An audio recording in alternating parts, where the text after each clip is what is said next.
ng magkabilang tuhod ni Erwin sa utos ni Jacob. The Extreme Feast. Kabanata 1081. Napaungon si Erwin habang unti-unting lumakas ang sakit. Iyan ay pagpatay. Pinatay lang ba ni Kuya Joff ang mga taong iyon? Tumibok ang puso ni Jenny. Pakiramdam niya ay lilipad ang kanyang kaluluwa sa kanyang katawan at nanghina ang kanyang buong katawan. Hindi sila patay, sabi ni Brother Joff. Hindi nila nakayanan ang sakit at nahimatay. Anong klaseng sakit ang maaaring magpahimatay sa kanila ng ganito? Hindi naglakas loob si Jenny na mag-isip o magtanong. Bigla niyang naramdaman na parang hindi niya kilala si Kuya Joff. Ang lahat ng mga lalaking ito na sumunod kay Ethan ay tila may bahagyang naiibang pagkakakilanlan sa kanyang impresyon. Hindi ba bodyguard lang siya ni Ethan? 2 galaw lang ang ginamit ko at umamin sila. How boring. Si Brother Joff at ang mga lobo ay may milyong paraan para pahirapan ang mga tao. Kung may gusto silang malaman mula sa iyo, tiyak na ipapatapon ka nila bago ka mamatay. Maging ang mga multo ay manginig sa takot sa kanilang mga pamamaraan. Nang matapos niya ang mga salitang ito, bumukas ang pinto ng kwarto. Si Ethan at Diane iyon. Nang makita nila ang 4 na lalaki na nakahandusay sa lupa ay agad silang kumunat ang noo. Pumunta sila para manggulo at gusto nilang kunin si Jenny, paliwanag kaagad ni Brother Joff. Nalaman ko kung sino ang nasa likod nito. May nagngangalang Edward Thatch. Hindi rin gusto ni Kuya Joff ang pangalang ito. Ang dami kasing hula ni Ethan. Sa isang sulyap, nahulaan ni Ethan na mga tauhan sila ni Thatch. Hindi niya inaasahan na ganoon kabilas ang paghihiganti ni Thatch. Mukhang tyrant talaga si Thatch. Dumating siya naghahanap ng gulo pagkatapos naming isara ang joint, sabi ni Ethan. Mabilis na lumapit si Diane at niyakap si Jenny habang nag-aalalang nagtanong, "Are you okay?" "Ayos lang ako. Nandyan ang kapatid ni Joff, kaya walang paraan na mahawakan nila ako." Bahagyang gumaan ang pakiramdam ni Jenny at nabawasan ang takot, lalo na nang makita niyang bumalik si Ethan. Nakaramdam siya ng higit na katiyakan at kumalma. Napaka-aggressive ng mga to, nakakatakot. Galit na galit din si Diane. Hindi niya inaasahan na sasalakayin nila si Jenny. Si Jenny ang inosenteng partido. Gustuhin man nilang manggulo, dapat ay hinanap nila siya at si Ethan. Kung may aksidenteng nangyari kay Jenny, paano niya sasagutin ang kanyang tita at tito? Napalingon si Diane kay Ethan habang bahagyang nakakunot ang noo. Dumating siya sa South Island na may iba pang iniisip. Hindi niya inaasahan na susulpot si Thatch dito at biglang masisira ang kanyang mga plano. Hindi sineseryoso ni Ethan ang isang hamak na tao sa ilegal na bilog. Okay lang. Paprotektahan ni Kuya Joff si Jenny para maging maayos ang lahat. Napatingin si Ethan kay Kuya Joff at agad namang tumango si Kuya Joff. Don't worry. Kahit mamatay ako, walang mangyayari sa kanya. Pagkasabi nito ni Kuya Joff ay namula agad ang mga mata ni Jenny. Agad na dumura si Jenny ng ilang beses at sinabing, "Huwag kang magsalita ng mga malas, Kuya Joff. Ano ang ibig mong sabihin sa kamatayan? Iluwa mo na." Nang nanatiling walang ekspresyon si Kuya Joff, mas nabalisa si Jenny at hinaila ang kanyang braso. "Bilisan mo, iluwa mo yan." Dumura si Kuya Joff gaya ng ginawa ni Jenny, mas gumaan ang pakiramdam niya. "Hindi ko akalain na ganoon kadaling sumuko si Thatch," sabi ni Diane. Sanay na ang kanyang matanda na mang-aapi ng mga tao nang walang kagantihan. Ngayong isinara na natin ang kanyang tindahan ngayon, tiyak na maghihiganti siya. "Hayaan mo muna siya," mahinahong sabi ni Ethan. Mga langgam lang sila na hindi makakaligtas sa ganitong panahon ng masyadong matagal. Isa lang siyang hamak na tao sa illegal circle. Kung gusto siyang patayin ni Ethan, madali lang. Hindi na niya kinailangan pang magtaas ng daliri para magawa iyon. Pero hindi nakakatuwang pumatay lang ng mga katulad niya. Marahang ipinikit ni Ethan ang kanyang mga mata. Naglagay siya ng bitag sa South Island. Dahil nandito si Thatch, sayang naman kung hindi siya pagsamantalahan. Sinabihan ni Ethan si Diane na magpahinga kasama si Jenny. Pakiramdam niya ay mas ligtas siya sa paligid ni Kuya Joff. Samantala, maraming mga atraksyong panturista sa South Island ang sinisiyasat. Personal na pinangunahan ni Jeffrey ang mga tao na gawin ito. Noong una, naisip niya na kailangan lang niyang protektahan si Ethan at babalik sa normal ang lahat pagkaalis ni Ethan. Ngunit hindi niya inaasahan ang bawat isa sa kanyang nakatataas sa hierarchy. Tatawagin siya at hihilingin na sundin niya si Ethan. Kahit anong gusto ni Ethan, kailangan niyang gawin. Gustuhin man ni Ethan na patayin siya, kailangan niyang ILA ang kanyang leeg ng walang pag-aalinlangan. Kabanata 1082. Ang kasuklam-suklam na amo na ito ang nagpapagawa kay Jeffrey ng lahat ng maruming gawain, ngunit isang tawag ay agad na tumigil sa pagrereklamo si Jeffrey. Alam niyang masyadong nakakatakot ang status ni Ethan. Pati ang boses ng pinakamataas na direktor ay nanginig sa pagbanggit ng pangalan ni Ethan. Isasara natin lahat ng negosyong inirereklamo ng publiko kapag may ebidensya na tayo, sigaw ni Jeffrey.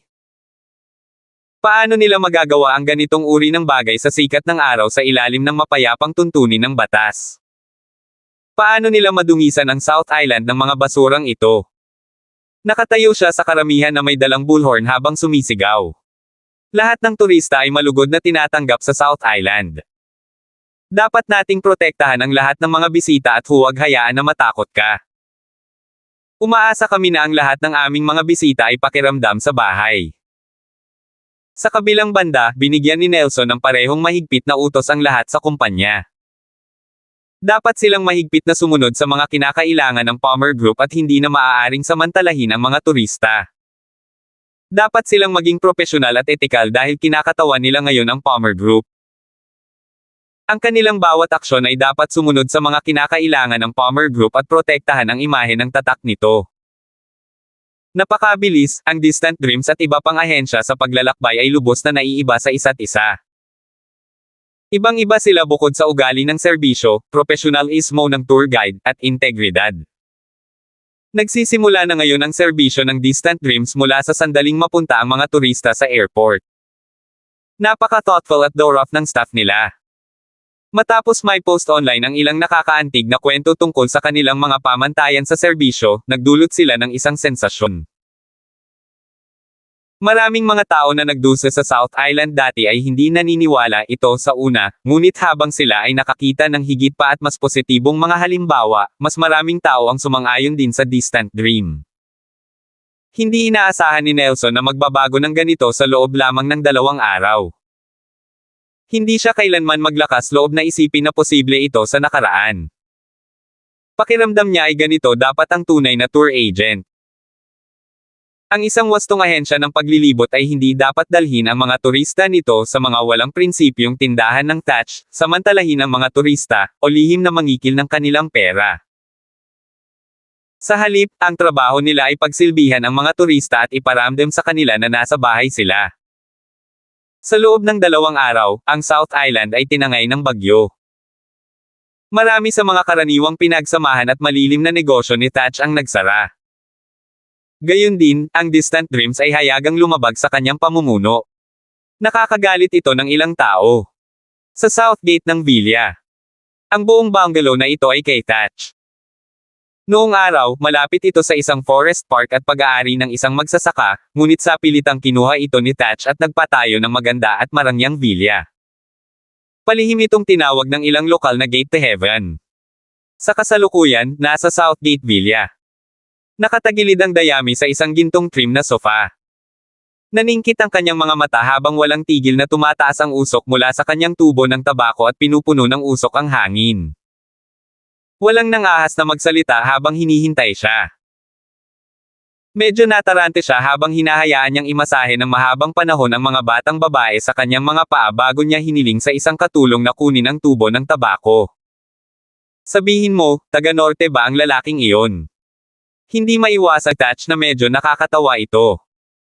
Naisip niya na ito ay ilang tulalo mula sa isang makapangyarihang pamilya sa hilagang bahagi na walang ingat na sinusubukang sakupin muli ang South Island. Noong huling dumating ang isang Grandmaster, binali niya ang mga paa ng Grandmaster at itinapon sa dagat bilang feed ng isda. Hindi pa ba sapat na aral iyon? Boss, hindi siya taga-norte. I checked, and he's from the coast. Distant Dreams is his subsidiary and they just bought it. Isang matangkad na lalaki ang nakaupo sa tapat ni Thatch. May bakas ng panlalamig sa kanyang mabangis na mga mata habang sinasabi niya, ang mga taong ito ay medyo may kakayahan. Nakuha nila ang bastard na iyon, si Jeffrey, upang makatrabaho sila. Pinaikit ni Thatch ang kanyang mga mata. Kinaway-kaway niya ang kanyang kamay na parang isang maliit na bagay na wala siyang pakialam. Tamad siyang sumando sa sofa at kontentong humim. It's just a matter of killing a few people. Don't bother me for such things. Kabanata 1083. Nang marinig ni Chaz Yates ang mga komento ni Thatch, agad niyang naintindihan ang dapat gawin. Oo naman, kukunin ko si Graybear para hawakan ito. Isang malamig na kislap ang sumilay sa kanyang manipis na mukha habang sinasabi niya, walang sino man ang nang-ahas na gumawa ng gulo sa South Island sa lahat ng mga taon na ito. Tumayo na siya at umalis. Nagpatuloy si Thatch sa paghiga doon at nagpapahinga sa mga bisig ng babae. Wala siyang pakialam sa sinabi ni Chaz Yates. Para siyang umabot sa antas na wala na siyang pakialam kung hindi mag-enjoy sa buhay. Ipinaubaya niya ang lahat sa kanyang mga tauhan upang hawakan. Gumamit ng higit na lakas. Ipinikit ni Thatch ang kanyang mga mata at nanginginig habang nasasarapan. Agad namang nagdiinan ang mga babae habang pinag-aaralang mabuti si Thatch. Nang makita nilang walang kabagabagan sa kanyang mukha, nakahinga sila ng maluwag sa kanilang mga puso. Nang umalis si Chaz Yates sa Southgate Villa, ilang lalaki na ang naghihintay sa pintuan. Kuya Cha. Bati ng mga lalaki sa kanya. Tumango si Chaz. May kakaibang ekspresyon sa mukha niya. Malamig, at tila naguguluhan siya. Mukhang medyo naiiba si boss kaysa dati, sabi ni Chaz. I keep feeling like something's different. But I can't put my finger on it. Feeling niya tuloy may mali sa straw na nakaupo sa tapat niya kanina, pero wala rin siyang nakitang pagkakaiba. Ilang dekada na niyang sinusundan si Thatch. Nagtrabaho siya sa Thatch mula nang dumating si Thatch sa South Island. Siya ay napakalinaw tungkol sa pag-unlad ng South Island at kung paano naging matagumpay si Thatch pagkatapos ng lahat ng mga taon na ito. Ngunit tumatanda na si Thatch nang siya, si Chaz, ay nasa kalakasan ng kanyang buhay. Kuya Chaz, walang pakialam si boss sa mga nangyayari sa labas. May dumating para banta ang kontrol natin sa South Island at wala man lang siyang sinabi.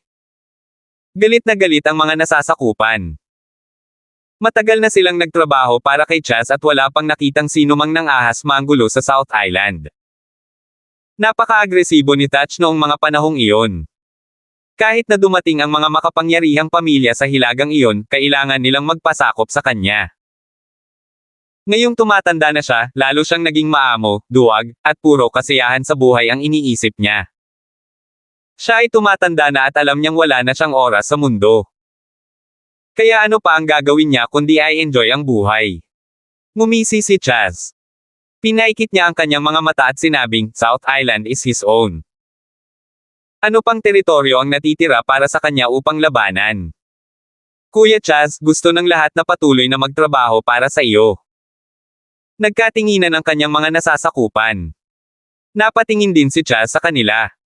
Pero hindi siya kumibo at tumango lang. Alam na alam niya ang ibig sabihin noon ng mga tauhan niya. Ang ilang mga tao ay nagiging mas natatakot habang sila ay tumatanda, habang ang iba ay nagiging mas agresibo at ambisyoso sa pagtanda. Siguradong si Chaz ang huli.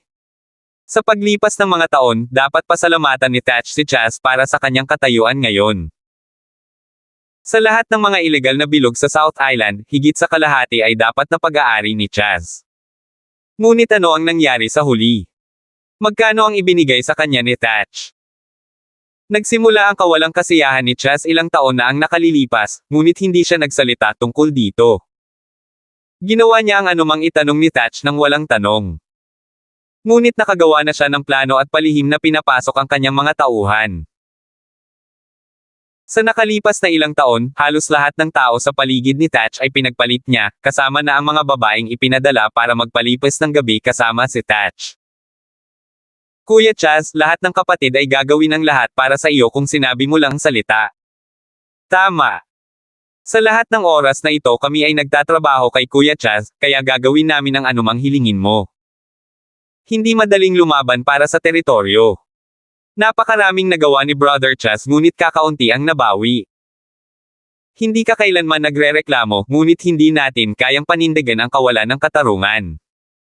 Sabay-sabay silang nagsalita. Kabanata 1084. Ikinaway ni Chaz ang kanyang kamay. Hindi ngayon ang oras para pag-usapan ito, mahinahong sabi ni Chaz. Gayunpaman, hanggat ako, si Chaz Yates, ay may kakayahang kumita, hindi ko hahayaang magutom ang aking mga kapatid. Alam na alam ng lahat ang aking pagkatao. Naniniwala kami Kuya Chaz. Nanunumpa kaming susundan si Kuya Chaz hanggang sa mamatay kami. Tumango si Chaz at sinabing, good. Once the time comes, I'll tell everyone. Dahan-dahan siyang napabuntong hininga habang malamig ang ngiti. Matagal na niyang hinintay ang pagkakataong ito. Ngayon na ang ilang mga hanggal ay nakahanap ng kanilang paraan sa South Island upang magdulot ng gulo, ito ang perpektong oras para sa kanya upang bumuo ng isang reputasyon. Ang Thatch ay halos ganap na nawala sa kamay nitong mga nakaraang taon. Umaasa siya kay Chaz na asikasuhin ang lahat ng problema sa halip. Kaya ngayon, mas narinig ang pangalan ni Chaz sa mga subordinate ni Thatch. Kailangan lang niya ng pagkakataon na gumawa ng pangalan para sa kanyang sarili at bumuo ng isang reputasyon. Sabihin mo kay Grey Bear na makipagkita sa akin. Sabi ni Chaz. Panahon na para gawin niya ang kanyang paglipat. Umalis si Chaz pagkatapos ng mga tagubaylang ito. Samantala, sa hotel. Umupo sina Ethan at Diane habang si Jeffrey at Nelson ay maingat na nakatayo sa harapan nila at hindi man lang naglakas loob na maupo. Sa kasalukuyan, ilang mga unscrupulous na negosyo ang ipinasara natin at hindi na natin sila bibigyan ng pagkakataon na muling samantalahin ang mga turista, seryosong pahayag ni Jeffrey. Tiyak na sisiguraduhin namin na isasagawa namin ng maayos ang mga utos ni Mr. Hunt, kaya huwag kang mag-alala. Maniniwala ako kapag nakita ko ito. Sinulyapan sila ni Ethan at sinabing, I don't want you to eat your words. Oo, syempre tama si Mr. Hunt. Sisiguraduhin natin na maayos ang lahat para hindi magalit si Mr. Hunt.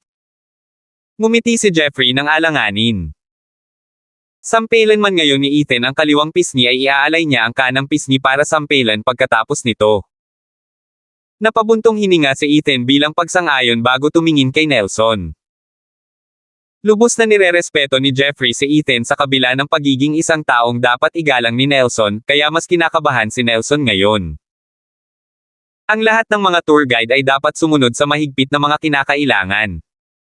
Ang serbisyo at mga turista ay ang pinakamahalagang bagay mula ngayon. Ako ay nagtatrabaho sa kultura ng kumpanya ng Palmer Group. Ako ay nagsasagawa ng mga aralin para sa kanila gabi-gabi. At hinihimok silang tandaan it's fine, sabi ni Nelson habang nakatayong patayo at nagsalita ng may matigas na ekspresyon na parang nagbibigay ng report. Bilang isang taong nagpapatakbo sa sektor ng serbisyo, dapat nating maunawaan na ang customer ay hari. Mula ngayon, bawat salita at gawa na nagmumula sa isang empleyado ng Distant Dreams ay kakatawan sa Palmer Group. Ako ay enough, sabi ni Ethan, winawagayway ang kanyang mga kamay at pinipilit na huwag tumawa. Dumating lang sa punto. Napalunok ng mariin si Nelson at awkward na ngumiti. Mr. Hunt, simula ngayon, parte na kami ng Palmer Group kaya kailangan mo kaming protektahan. Baka sa mukha niya ang pag-aalala habang sinasabing, hindi iyon isang tao na pinaglalaroan. Napatango na lamang si Jeffrey sa mga salitang ito. Totoo yan. Tuwing binabanggit ang pangalan ni Thatch, nababaliw ang mga tao. We're just ordinary citizens. Anong kinakatakutan mo? Sinumpaan ni Kuya Joff. Sabi ko, ang mga ordinaryong mamamayan ang dapat na hindi natatakot. Mula nang sundan ni kapatid na Joff si Ethan sa Greencliff, palaging sinasabi sa kanila ni Ethan na ang mga ordinaryong mamamayan ang pinakamahalagang tao dahil ang lipunan ay umaasa sa kanila para sa pag-unlad. Kaya bakit sila matatakot sa anumang bagay? Wala silang dapat ikatakot. Siguradong paprotektahan sila ni Ethan. Sinulyapan niya sina Nelson at Jeffrey at ngumisi, wala akong pakialam kung siya si Edward Thatch, Blackbeard, Captain Jack, o Neptune. Babuliin ko ang leeg niya kapag may gagawin siyang mali. Wala man lang ang big boss ko. Para gumalaw ng 1 pulgada. Kabanata 1085. Walang humpay na tumango si Nelson. Hindi siya naglakas loob na makipagtalo kay Kuya Joff. Hanggat pinoprotektahan sila ni Ethan, hindi sila natatakot. Kahit na wala silang garantiya, at least may handang umakyat. Kung hindi, wala silang magagawa kundi ang sumuko kay Thatch ng masunurin. Tama na. Wala kang dapat ipag-alala kay Thatch, sabi ni Ethan. It's good enough kung maaari mong ipagpatuloy ang iyong ginagawa ngayon at gawin kung ano ang iyong pananagutan. Oo, Mr. Hunt. Sabay na sagot nina Nelson at Jeffrey. Binigyan sila ni Ethan ng ilang tagubilin, pagkatapos ay iniwan sila para magsimula. Hindi siya titira sa isang lugar tulad ng South Island. Ang dalawa sa kanila ay kailangang magpasya para sa kanilang sarili kung paano bubuo at pamamahalaan ang lugar na ito sa hinaharap, habang haharapin lamang niya ang ilan sa mga praktikal na problema sa kamay. Tumayo si Ethan at hinawakan ang kamay ni Diane. Let's go. We're on our honeymoon, so we should look the part. Let's go have a look. Ang ganda talaga ng tanawin sa South Island. Kung hindi ito makakaakit ng napakaraming turista. Sa kabila ng lahat ng mga bahid nito, hindi ito mapaglabanan. Dahil nandito na sila, magsasayang lang sila ng oras kung hindi sila lalabas at magsaya. Habang nauuna sina Ethan at Diane, nanatiling ligtas sa kanila sina Kuya Joff at Jenny. Ayaw nilang maglaro ng gooseberry, at hindi rin nila gustong madamay sa kukulaitan nina Ethan at Diane. Kuya Joff, kumain ka ng candy. Kumuha si Jenny ng 2 lollipop sa bulsa. Binuksan niya ito at iniabot ang isa kay Kuya Joff na nagsasabing, 50 cents ang isang steak. Napakamahal. Hindi umiimik si Kuya Joff. Tapos nilagay niya sa bibig niya. Ito ay 50 cents lamang ngunit ang alamat ng Fairbanks ay kailangang gumawa ng 1 punto. Siya ay tiyak na mahigpit sa kanyang pera. Sa unahan, hinawakan ni Ethan ang kamay ni Diane at dahan-daang naglakad patungo sa isang sikat na kafe. Hindi interesado si Ethan, ngunit nang makita ni Diane ang palamuti, nagustuhan niya ang lugar. 2 latte please, sabi ni Diane sa staff. Umupo ang dalawa doon at tumingin sa paligid. Puno ito ng mga turista na kumukuha ng mga larawan, nag-iiwan ng mga mensahe, o nakikipag-chat. Halatang wala silang immunity sa mga sikat na kafe tulad nito. Kuhanan din tayo ng litrato. Nilabas ni Diane ang cellphone niya. Kinaladkad niya ang nag-aatubili na si Ethan at walang pakialam kung gusto niyang kumuha ng litrato o hindi. Inayos niya ang anggulo habang nakasandal sa balikat ni Ethan. Pero nang kukunan na sana siya ng litrato, biglang may nakaupo sa tapat nila. Natigilan si Diane at agad na iniligpit ang kanyang cellphone. Bago pa siya makapagsalita ay biglang ngumisi ng masama ang matipunong lalaki sa kanyang harapan. Hello beautiful, bakit ayaw mo akong tulungan kang magpa-picture? Hindi pinansin ng lalaki ang pag-iral ni Ethan at tumingin lang kay Diane na may matinding pagnanais na angkinan siya habang sinasabing, I like taking pictures. Either here or in bed. Malamang may sakit ka. Nagalit agad si Diane at pinagalitan siya, huwag kang kumilos dito, umalis ka na agad. Nako, may mali talaga sa akin. Tumayo ang lalaki at kinuha ang isang gusot na sertipiko ng doktor mula sa kanyang bulsa. Then he smiled even wider as he said, may sakit ako sa pag-iisip, kaya minsan, hindi ko mapigilan ang sarili ko. Bahagyang nagbago ang ekspresyon ni Diane. Hindi niya alam kung ano ang ibig sabihin ng lalaki dito, ngunit tiyak na siya ay tila masamang balita. Marahang tinapik ni Ethan ang kamay niya. Wala man lang nagbago sa ekspresyon niya habang kalmado siyang nakatitig sa lalaking nasa harapan nila. Ano ang iyong pangalan? Gray Bear. Ano ang sinusubukan mong gawin? Ngumisi si Gray Bear at umupo ulit. Itinaas niya ang kanyang baba gamit ang kanyang kamay at ang kanyang mga mata ay puno ng mabangis na bangis. Gusto ko lang patayin kayong dalawa o patayin kayong dalawa. Kabanata 1086. Tumingin si Gray Bear kay Ethan na may galit at kalupitan sa mga mata nito.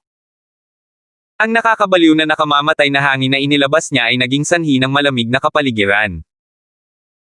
Naging solemna ang kapaligiran, at malinaw na naramdaman ng mga turista na may mali, kaya sunod-sunod silang tumakbo palabas ng kafe.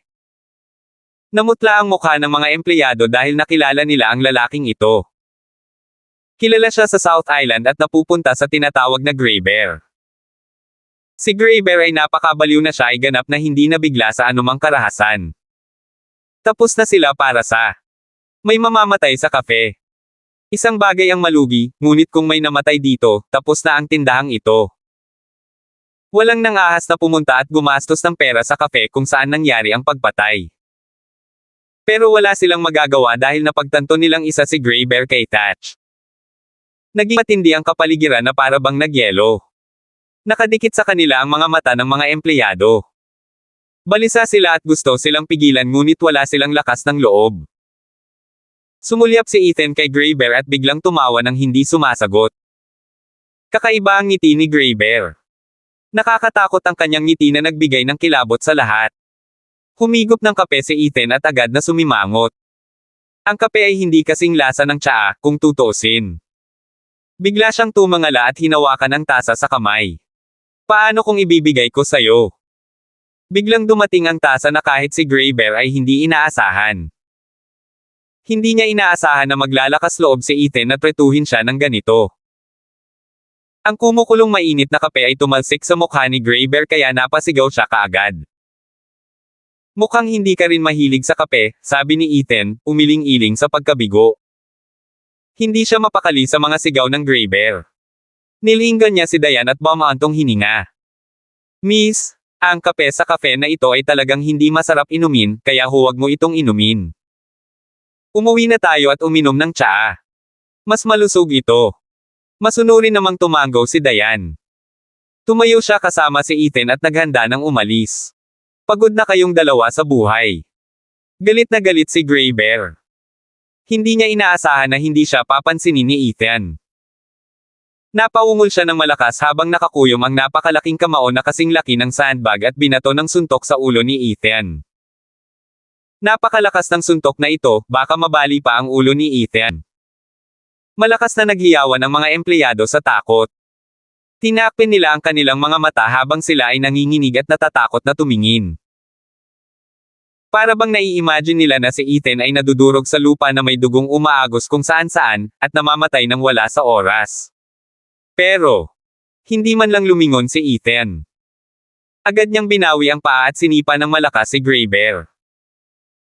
Dama po ang kanyang sipa sa tiyan ni Gray Bear at nagpalipad si Gray Bear, na naging dahilan upang mapunta siya at mabagsakan ng malakas ang ilang mesa bago niya mapatatag ang sarili.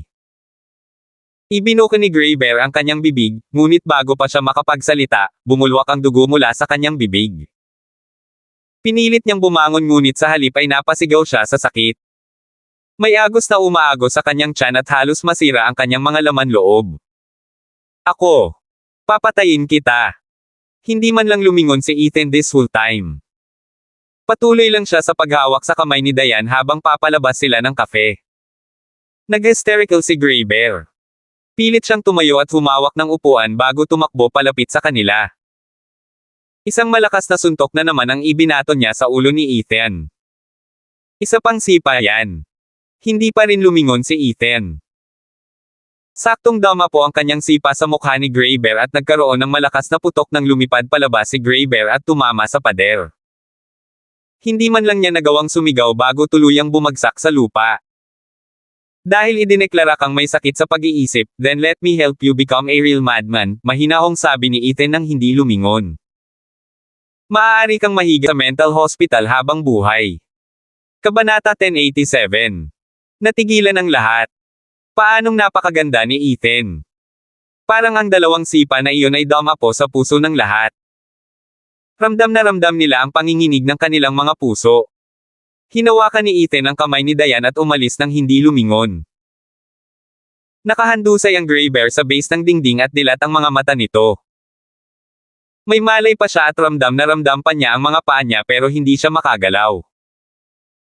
Hindi mabilang na mga buto sa kanyang katawan ang nabasag at nakalimutan na niya ang ganap na paggaling. Sa tingin ba ni Gray Bear ay maaari siyang kumilos ng walang ingat nang hindi nahaharap sa mga kahihinatnen dahil lamang sa siya ay sertipikadong may sakit sa pag-iisip? Hindi inispoil ni Ethan ang mga taong ganito. Habang nakahiga ang malaking anyo ng Gray Bear, damaloy ang dugo mula sa mga sulok ng bibig nito. Puno ng takot ang kanyang mga mata habang nanatiling nakadilat. Walang pagbabago sa ekspresyon ni Ethan sa mga oras na ito. Parang wala man lang siyang respeto sa Gray Bear. Hindi naman siya galit at talagang natuwa siya. Akala ba ng mga taong iyon ay malulutas nila si Ethan sa pamamagitan ng paggawa ng isang baliw na gulo para sa kanya? I think you have been underestimated. Maging si Diane ay ganoon din ang naramdaman. Nakita na niya noon ang kalaban ni Ethan. Hindi alintana kung ito ay Master Rain, mga tao mula sa Timog Silangan o Hilaga, bawat isa sa kanila ay sikat. Ang mga taga South Island ay kakilakilabot sa pagpapadala ng mga taong may sakit sa pag-iisip upang harapin si Ethan. Hindi ba nila alam na may sakit din sa pag-iisip si Ethan? Inilibot lang ni Ethan ang kanyang mga mata. Ang bagay na ito ay hindi nag-abala sa kanya at nakalimutan niya ang lahat tungkol dito sa isang iglap. Patuloy niyang hinawakan ang kamay ni Diane at naglakad sa kalsada. Sa maikling panahon, maraming tao ang nagkukumpulan sa entrance ng cafe. Ang kanilang mga ekspresyon ay medyo masama nang makita nila ang Gray Bear na nakahiga doon na hindi gumagalaw na parang putik. Kuya Chaz, wala talagang silbi si Gray Bear ngayon. Ang isa sa kanila ay mukhang nalilito. Akala nila sapat na ang isang baliw na tulad ni Gray Bear para lutisin ang kanilang mga problema. Hindi man lang mapapanagot ni Ethan si Gray Bear dahil may sakit siya sa pag-iisip. Ngunit ang Gray Bear sa halip ay naging disabled. Natahimik si Chaz. Diretso siyang naglakad papasok sa kafe at lahat ng empleyado ay kinilig sa takot. Ipakita mo sa akin ang CCTV footage. Ang Gray Bear ay walang silbi at mahina gaya ng putik ngayon. Napakagaling pala ni Ethan at siguradong hindi ordinaryong tao. Si Chaz ay hindi tanga, ngunit ang pag-arte ng hindi sinusuri ang background ng kanyang kaaway ay isang pagkakamali. Sisiguraduhin niyang hindi siya gagawa ng pangalawang pagkakamali. Gusto niyang mabuo ang kanyang reputasyon ngayon. Para hindi masira. Ang mga empleyado ng kafe ay hindi naglakas loob na tumanggi sa kanya, kaya kinuha nila ang CCTV footage para sa kanya.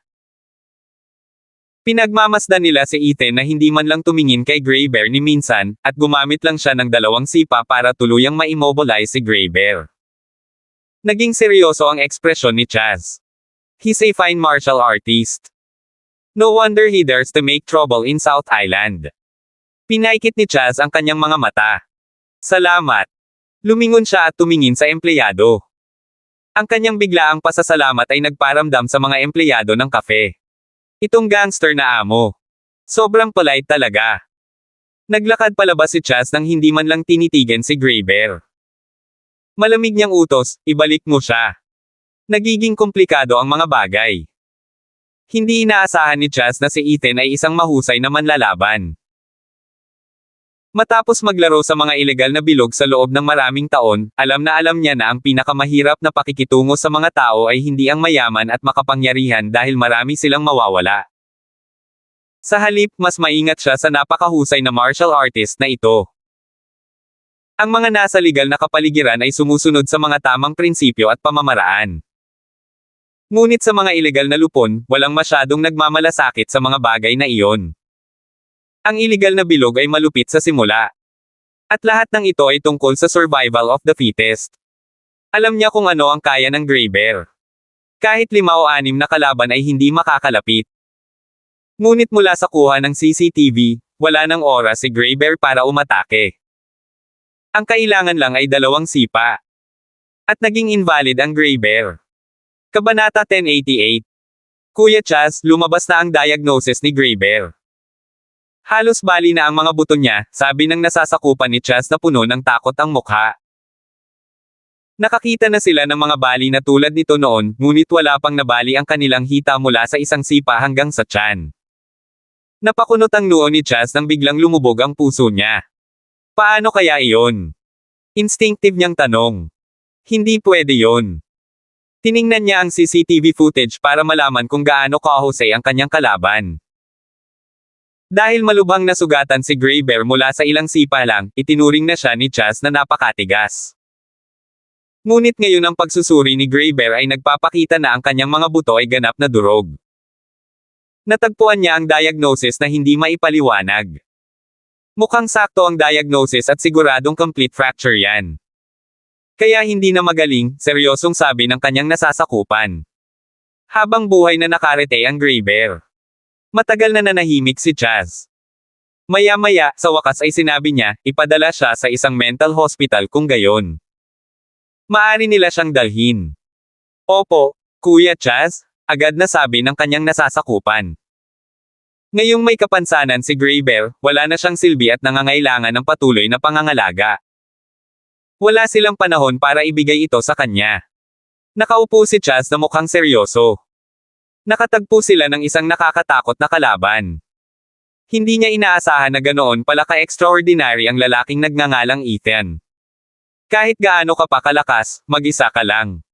Pero ako, may libo-libong tao sa South Island, kaya siguradong matatapos kita, sabi ni Chaz habang unti-unting nanlamig ang mga mata. Gusto ni Chaz na palitan si Thatch at kunin ang ilegal na singsing sa South Island. Kung hindi man lang niya makayanan si Ethan ay masisira ang plano niya. Kailangan niyang buuin ang kanyang reputasyon, kaya kung mas malakas si Ethan, mas maganda ang kanyang pangalan.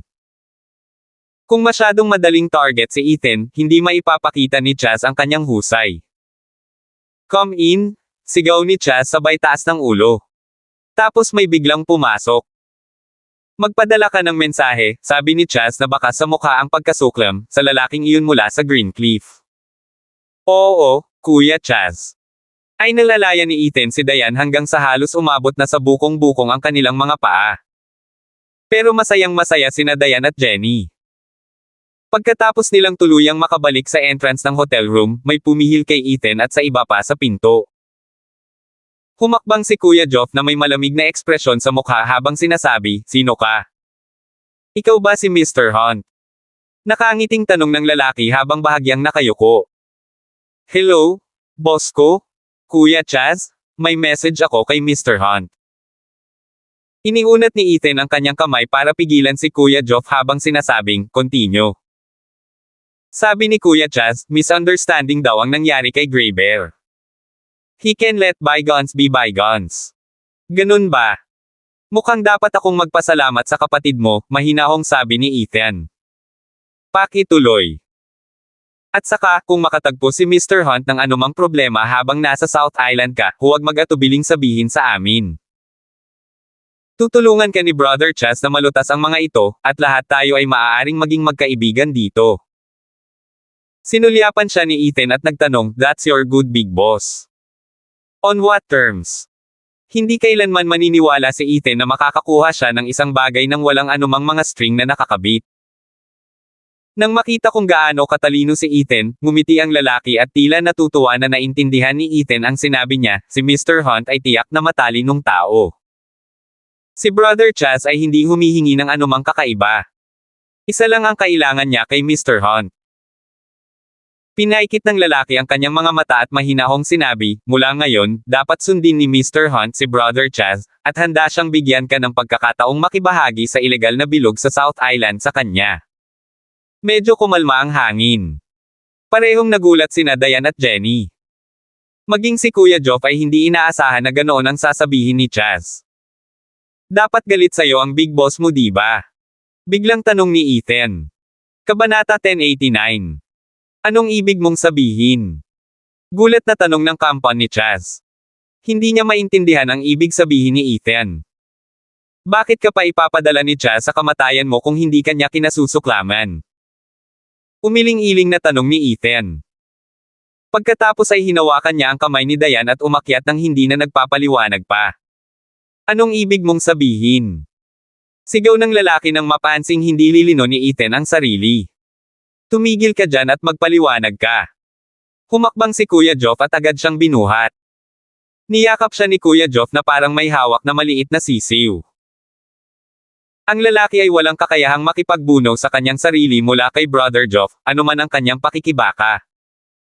Gusto ba niyang maging subordinate ng iba ang big boss ko? Tanong ni Kuya Geoff sabay tawa ng malamig. Nanghihingi ka ng gulo?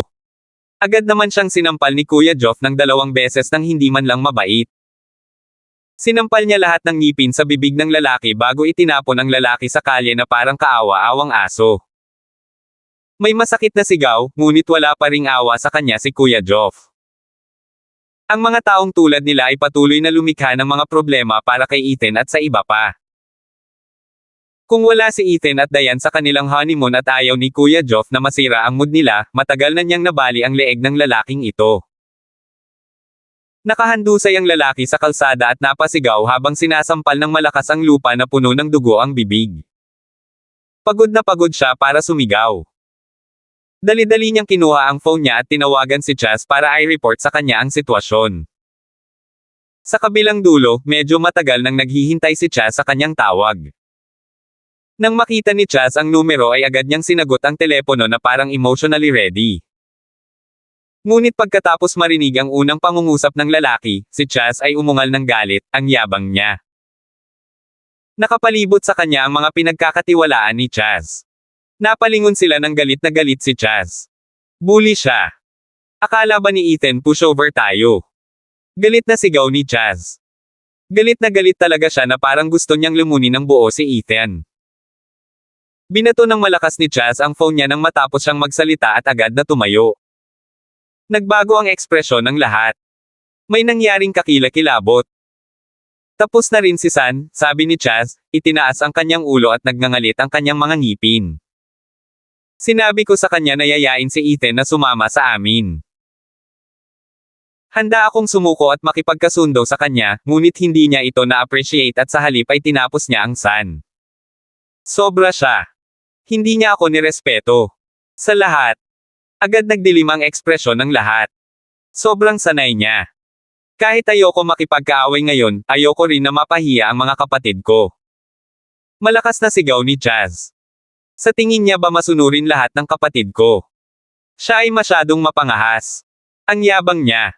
Paano niya natatalo ang mga kapatid natin? Hiningi niya. Hindi na napigilan ng iba na mapasigaw sa galit. Aware naman sila na si Chaz ang humahabol sa pwesto ni Thatch kaya ayaw niyang masyadong makatawag ng pansin at magkaaway. Pero hindi niya rin naman hahayaang may tumapak sa kanya.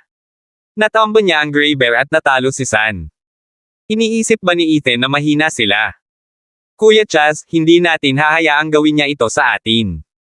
Masyadong mayabang ang brat na iyon. Kung hindi tayo lalaban, wala nang gagalang sa iyo. Tama. Kung may lumabas na balita na si Ethan ay naglakas loob na saktan ang isa sa atin, sino ang makukumbansi kapag gusto mong maging boss? Kahit na si Thatch ay hindi maaaring hawakan ang aming mga tao, huwag mag-isa, mga tagalabas. Lahat ng mga pinagkakatiwalaan niya ay tumayo at galit na galit. Kung magiging boss si Chaz, asenso din sila. Kung hindi mapapalitan ni Chaz si Thatch, kailangan nilang maging subordinate na sila ni Chaz habang buhay. Hindi na sila magkakaroon ng pagkakataon na makita si Thatch. Kaya ngayon ay hinahamon ni Ethan ang autoridad ni Chaz, pati na rin ang pagtatanong sa kanilang kapangyarihan. Kabanata 1090. Hindi na natin ito matitiis. Galit na sigaw ni Chaz. I gave Ethan a chance to back down, but he insulted us instead. It's one thing kung gusto niya lang akong bastyusin, pero sinaktan niya ang mga kapatid ko, kaya kailangan kong maghiganti. Saksakin mo siya. Patayin siya. Ilipat natin siya. Ano pang hinihintay natin? Napukaw ang galit ng lahat. Hindi na sila nakapagpigil at gustong-gusto na nilang katayin si Ethan. Ngunit alam nila na si Ethan ay isang pambihirang manlalaban. Kaya kung gusto nilang salakayin siya, kailangan nilang patayin siya sa isang pag-atake. Ngayong gabi, sabi ni Chaz, papatayin natin siya. Patayin siya. Sabay-sabay na sigaw ng lahat. Alam ni Chaz na nagtagumpay siya nang mapataas ang galit ng lahat. Nasa iisang bangka sila ngayon. Kung nabigo siyang maging boss, hindi sila ma-promote. Kung tinulungan nila siyang bumuo ng isang reputasyon, iyon ay kasing ganda ng paglikha ng isang katayuan para sa kanilang sarili. Kailangan niya ng pagbubukas upang umakyat, at si Ethan ang perpektong dahilan. Si Ethan ay lumalabag sa mga patakaran ni Thatch, ngunit walang pakialam si Thatch. Kaya hindi na kailangan ni Chaz ng anumang dahilan para patayin si Ethan. Ang kapaligiran sa South Island ay tila naging intense kaagad. Kahit na malinaw na wala pang nangyari, may hindi kanais-nais at nakakasukal na sensasyon sa hangin. Biglang kumidlat ang isang kidlat at nagbigay ng nakakabinging dagandong habang tumatawid ito sa kalangitan at ginawang makulimlim ang kapaligiran. Mukhang wala tayong makikitang bituin ngayong gabi, sabi ni Jenny habang nakadungaw sa bintana sa madilim na kalangitan. Then he sighed and said, biglang umulan sa South Island. Bakit hindi ako na-warningan? Anong klaseng babala? Sabi ni Dayan na maasim na sumulyap sa kanya. Sasabihin ba sa iyo ng langit na uulan ngayong gabi, kaya hindi ka makaalis ng bahay? Bahagyang namula si Jenny at sumagot, kapag ang isang batang artista, kumakain, paano mo ito mailalarawan bilang pigging out? Tumalon siya at tumalon sa kama ni Dayan. Pagkatapos ay niyakap niya ang una ni Dayan habang sadyang sumulyap sa bintana at sinabing, Dayan, I want to sleep with you tonight. Ang mga nangyari kanina sa araw na iyon ay nag-iwan kay Jenny na may matagal na takot. Bagamat hindi naglakas loob si Jenny na matulog ng mag-isa, hindi rin niya nagawang patulugin si Kuya Joff at protektahan siya. Iyan ay napaka hindi nararapat. Tinapik ni Dayan ang kama kung saan nakahiga si Jenny, this is your sister-in-law's place, and the other side is mine. Saan ka matutulog? Sa sahig na lang ako matutulog. O kaya naman ay magkatabi tayong matulog ni sister-in-law sa gitna. Dahil payat ako, hindi na ako kukuha ng space. Nagunat si Dayan ng kamay at pinitik ang noo ni Jenny, what are you thinking? Gusto pang umakyat ni Jenny sa kanyang kama. Kung narinig ni Ethan si Jenny, baka hindi niya maintindihan na may mga disenyo si Jenny. Palihim siyang sumilip sa bintana at nakita niyang nakikipag-chat si Ethan kay Kuya Joff at hindi niya narinig ang usapan nila. Pagkatapos ay nagmamadali siyang bumangon sa kama at marahang isinara ang pinto at marahang tinapik ang sariling dibdib. You stupid girl. Matanda ka na ngayon, kaya hindi ka makapagsalita ng prangka, understand? Sabi ni Dayan. Paano ka matutulog sa gilid ng kama? Asawa ko ang pinag-uusapan natin. Excuse me, who wants your husband? Natatakot lang akong matulog mag-isa. Nagsimulang magtalo sina Jenny at Dayan. Ibigay man sa kanya ni Dayan si Ethan ay hindi siya naglakas loob na kunin iyon. Walang ibang makakapagpaamo ng lalaking tulad ni Ethan. Samantala, umupo si Ethan roon habang iniulat ni Kuya Joff ang sitwasyon sa kanya sa sala. Nandito na sila. Mahigit 100 tao ang malapit sa hotel, at malamang na naghahanda na silang pumasok, mahinahong sabi ni Brother Joff. Big Boss, hindi natin hahayaang sirain nila ang mood mo sa honeymoon mo. Bakit hindi natin? No, let me handle it, sabi ni Ethan habang may makahulugang ekspresyon sa mukha. Kabanata 1091. Pababa na ngayon. Mabilis na dumating ang mga kawin at pulutong ng mga tao mula sa lahat ng direksyon upang palibutan ang hotel kung saan naroon si Ethan. Bumuhos ang ulan, binasa ang kanilang mga kapote at gumawa ng patiring sound. Ang madilim na liwanag ay sapat na para makita ng sino man na ang lahat ng naririto ay tila armado. Inakyat ni Chaz ang hagdan sa kanyang leather shoes at diretsong bumuhos ang ulan. Hinubad niya ang talukong ng kanyang kapote para makita ang malamig niyang mga mata. Kuya Chaz, nasa kwarto silang 4. Pwede ba natin silang ilabas? Sarkastikong tanong ng kanyang nasasakupan. Patayin mo ang mga lalaki. Ang mga babae naman. Sabi ni Chaz habang nanlalaki ang mga mata, let the brothers have their fun. This is a high-class hotel, so I'm sure the beds should be quite comfortable. Hahaha, salamat Kuya Chaz. Mabilis na tumakbo ang malaking tao sa itaas at agresibong sumugod patungo sa silid ni Ethan. Walang balak umakyat si Chaz. Nanatili siya sa lobby at sa halip ay tumingin sa paligid. Walang natira kahit isang staff ng hotel sa reception. Nagtakbuhan ang mga empleyado sa takot ilang siglo na ang nakalilipas. Lumapit si Chaz sa couch para habarin ang kanyang kapote, at mas naging komportable iyon. Kinuha ni Chaz ang isang pakete ng sigarilyo sa kanyang bulsa at inilagay ang isa sa pagitan ng kanyang mga labi. Pagkatapos ay naninigarilyo siya ng casual na may ngiti sa kanyang mukha at tila nasisiyahan na sinabi niya, sana ay sapat na itong kaguluhan para sa iyo. Siya ay nagpakilos ng higit sa 100 katao. Sinabi pa niya sa South Island Illegal Circle ang tungkol sa plano niyang patayin si Ethan. Ang lahat ay unang malalaman sa susunod na umaga na ang mga sumalungat sa pamumuno ni Thatch ay namatay sa kanyang mga kamay. Walang reaksyon si Thatch kapag lumabag sila sa mga patakaran at hindi man lang naglakas loob na pagsabihan sila, ngunit pinatay sila ni Chaz. Hindi ba magiging malinaw sa mga aksyon ni Chaz kung sino ang magiging boss ng South Island? Sumandal si Chaz sa sopa, mukhang nag-iisa sa itaas. Ganito siguro ang kalungkutan. Ganito dapat ang pakiramdam ng maging isang malaking boss. Samantala, ang hagdan ay napuno ng tunog ng mga yabag. Ang ilang mga metal rod ay kinaladkad pa sa mga dingding upang makabuo ng mga dumadagandong na tunog. Nasa room 607 sila. Bilis. Huwag mo silang hayaang makatakas. Mabilis na nagsitakbuhan ang lahat. Sa pagliko nila sa kanto para umakyat, nakita nila ang isang lalaking nag-iisa na nakasandal sa pinto sa harap ng room 607. Nakasandal siya sa rehas na may sigarilyo sa pagitan ng kanyang mga daliri. Naninigarilyo siya ng walang tigil kaya natarante sila. Paano magiging napakaganda ng sinuman kapag naninigarilyo siya? Ayan na siya. Biglang may sumigaw sabay turo kay Ethan na nakatayo sa may pinto. Si Ethan. Kunin mo siya. Ang mga tao ay lumundag kaagad patungo kay Ethan na parang tubig. Ang buong koridor ay napuno ng mga sigawan ng labanan. Nanatiling nakatayo si Ethan habang nakasandal sa pinto na may ekspresyon sa mukha na parang marami na siyang nakita sa buhay. Hindi nila maiwasang kiligin nang makita ito. Walang ekspresyon sa kanyang mukha habang pinagmamasdan ang mga ito na tumatakbo palapit sa kanya, na armado. Sa banayad na pagpitik, ang mga abo ay nahulog sa lupa. Inayos ni Ethan ang katawan at panay ang pagbuga ng usok ng sigarilyo. Pagkatapos ay kinurot niya ang nasunog na upos ng sigarilyo at itinapon sa basurahan sa may pintuan. Mukhang wala siyang pakialam na mahigit 100 katao ang nakapaligid sa kanya at narito para patayin siya. You really took your time, sabi ni Ethan. Tapos bigla siyang gumalaw. Agad niyang tinangay sila na parang magulong hangin.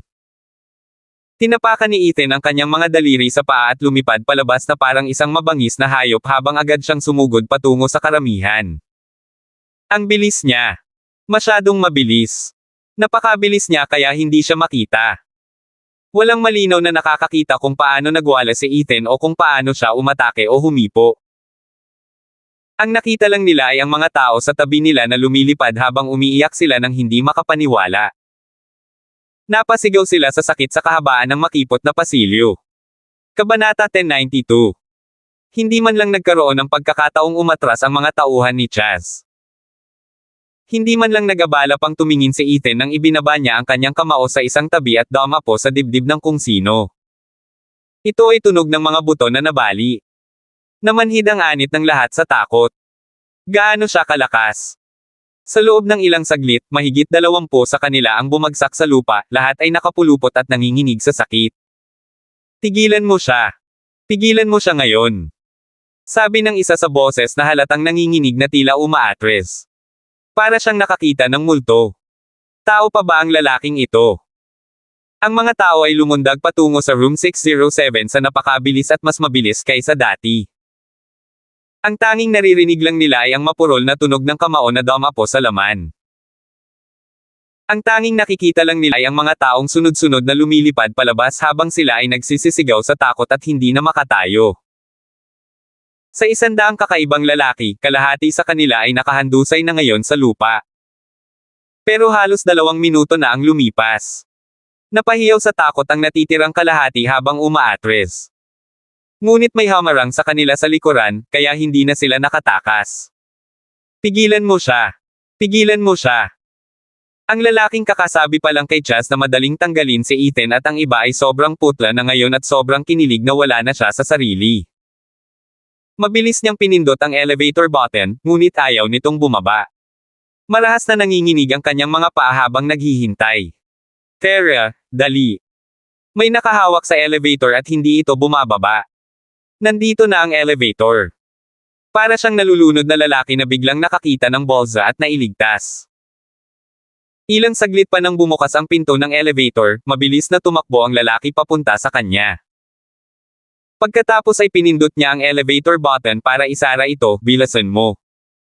Bilisan mo na. Hindi kalayuan sa elevator, nagkataong tumangala si Ethan habang pinapalipad ang mga tao sa bawat sipa. Nanginginig sa takot ang lalaking nasa elevator dahil sa titig niya. Mukha siyang Grim Reaper. Nagsara ang mga pinto ng elevator. Nakaligtas siya. Humihingal na napasandal ang lalaki sa dingding ng elevator at naghahabol ng hininga.